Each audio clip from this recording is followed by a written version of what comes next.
What's the outcome of the chapter? You guys come on the side of it's impossible to be neutral in anything. Fail for you. We Or not come anything, out but on the side that it's impossible to be neutral, and that frequently when someone claims to be neutral, what they're actually doing is showing you their power, masking. They're showing you their power. or they're siding with power. So, in my comfortable position, I can be neutral Because I about, won't be impacted by what happens as this proceeds along with the oppressors. How does this, where does this play as we kind of get towards wrapping up? There's a couple places where this fits, and one is we've been talking about Israel and Palestine. You know, we're so far removed, but yet our government is, we've got blood on our hands. And I've thought about how does America be on the right side of history with this whole thing? And this other lens is through all the things that are going on politically now with our recent president and a mandate that he got pretty much, popular. He got the popular vote in America. And yet at the same time, it seems like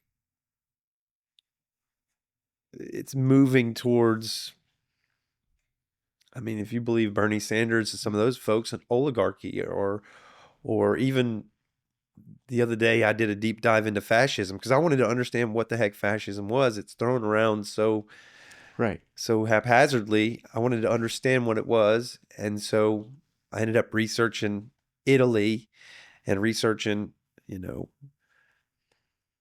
Germany, and there are some parallels in both Israel and America, at least Trump's version of America and Israel's version of Israel.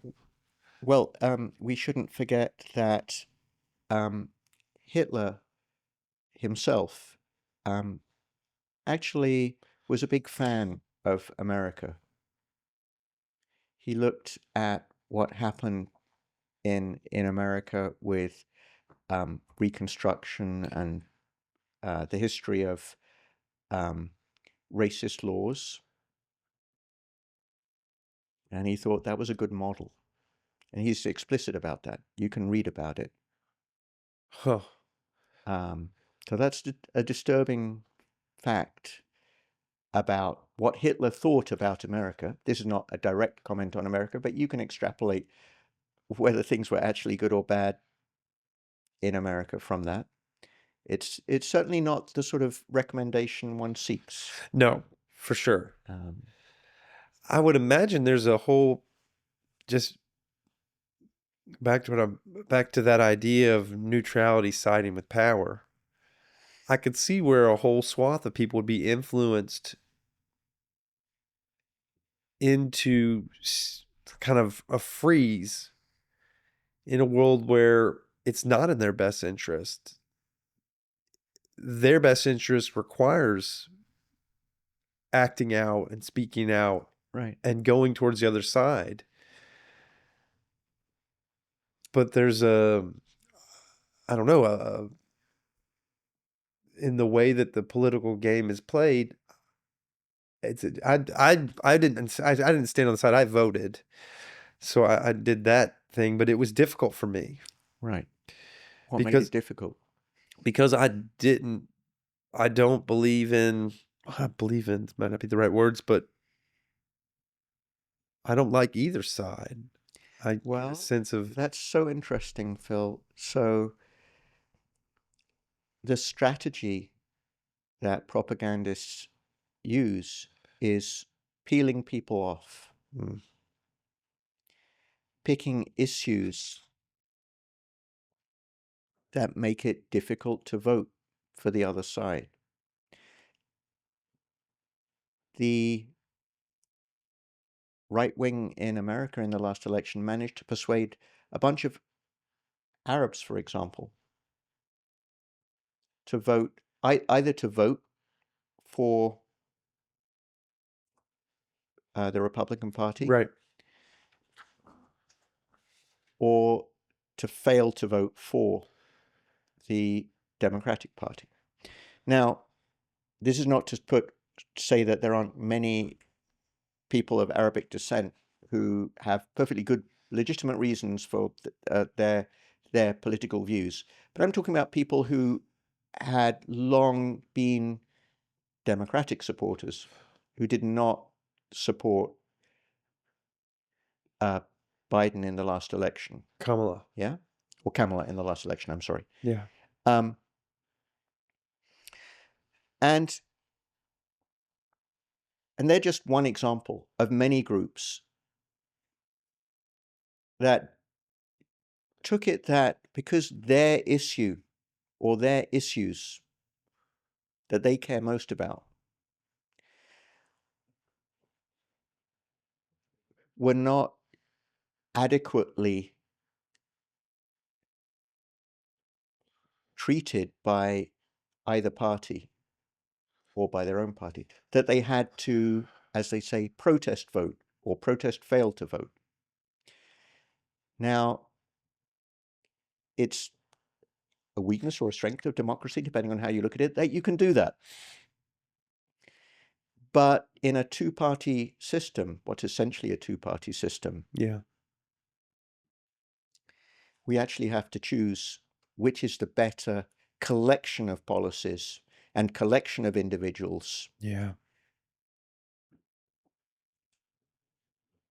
rather than we don't actually get to choose, for example, exactly how much should be spent on shipping weapons to Ukraine or Israel, Right. right? Those were not on the ballot. What was on the ballot was a whole platform, and furthermore, it's unclear whether whichever party is elected will even carry out its platform. Right. Yeah. So you have to choose a bunch of people, like a president and your senator and your congresspeople, on the basis of whether they represent your interests. Whatever that decision is, it's not the same as deciding, do we agree about the single thing I care most about? Right. And you still have the right to, everyone has the right to vote for whatever reasons they see fit. That's how it works.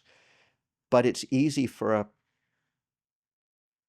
propagandist to peel people off who are going to be single issue voters or just have a few issues that are the things that they care about, or people who won't vote for someone once they feel anger. Mm-hmm. So if you can point out something that someone did that makes you feel angry, then that someone is unlikely to vote for that person. That means we're manipulable. We're even open to if the persuasion. platform overwhelmingly is in your interest and aligns with your values. Right. And this is a fundamental problem with democracy. It's not the case that people reliably vote in their self-interest. No. In fact, people have a tendency not to vote, even though it would be in their self-interest to vote, Yeah. or to vote in ways that are not aligned with their self-interest or the interests of those they say are most important, they say they care about. For example, those that refused to vote for Kamala because they perceived there was inadequate support for the Palestinian side. Yep. Yeah. Then we get that with Trump, the Republican Party. We're getting the same thing. In fact, we get a party that he said we're going to just take Gaza ourselves. We're going to turn it into a tourist resort, and with no regard for the interests of the inhabitants of the region. Which is like worse than And I'm not commenting on that policy. Right. I'm just commenting, well, do you feel that it worked out? Yeah. That you voted or failed to vote that way? I'm like, that's not actually how it ever worked. And that's just not how elections work in this country. Uh, so